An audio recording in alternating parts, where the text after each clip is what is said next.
Warning: this article contains major spoilers for Westworld's Season 2 finale, The Passenger. The HBO drama Westworld's second season ended with a final that felt like a series finale, with several major characters killed off and the fates of many more were left up in the air.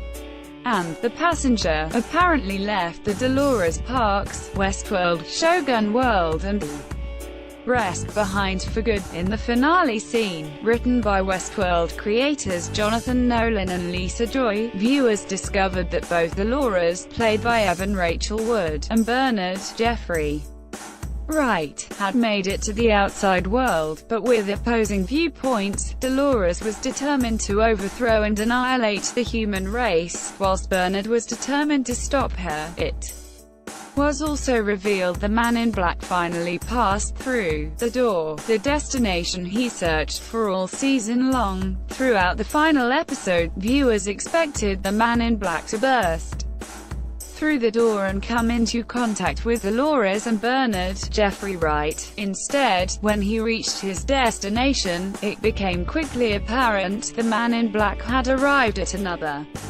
time entirely. The Man in Black stepped out of an elevator and into the same general area, the Forge, that already served as a focal point of the finale. However, the place was entirely abandoned, except for a woman with the likeness of Emily, Katia Herbers, the Man in Black's daughter, the same daughter he killed just one episode earlier. Westworld viewers saw fake Emily lead Man in Black into a desolate space, where the two sat down across from one another, and Emily made it clear that the Man in Black had reached the same destination under the same circumstances many times before. It's been a long time, Emily said. Longer than we thought. I have a few questions for you. The last steps of a baseline interview to allow us to verify. Verify what? He asked. Fidelity, she replied, and with that word, the season came to an end. Not only was the scene confusing at first glance, but did it confirm the Man in Black had been a host the entire time? The post-credits scene took place in the far, far future, according to Westworld co-creator and co-showrunner Lisa Joy. At some undetermined point in time, after the main action of Season 2 has already taken place. Talking to The Hollywood Reporter, Joy explained, in the far, far future, the world is dramatically different.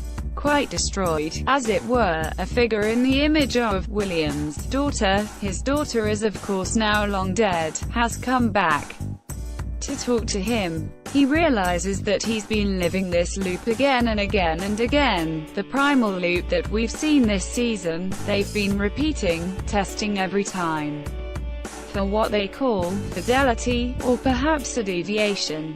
You get the sense that the testing will continue. It's teasing up for another temporal realm that one day we're working toward, and one day we'll see a little bit more of, and how they get to that place, and what they're testing for. In other words, the post-credits sequence took place at the furthest point in the Westworld timeline, and Lisa promised this era would be explored eventually, if not imminently. Season 3, the main story, will not be leaping forward that far. It has been said that Season 3 of Westworld will take place predominantly, possibly entirely, in the real world outside of the parks. Speaking to Digital Spy, Lisa confirmed, one of the things we're excited about is, the third season is our world. We get a chance to see what that world looks like after 30 years, she said. Westworld Season 1 and 2 can be watched on Now TV.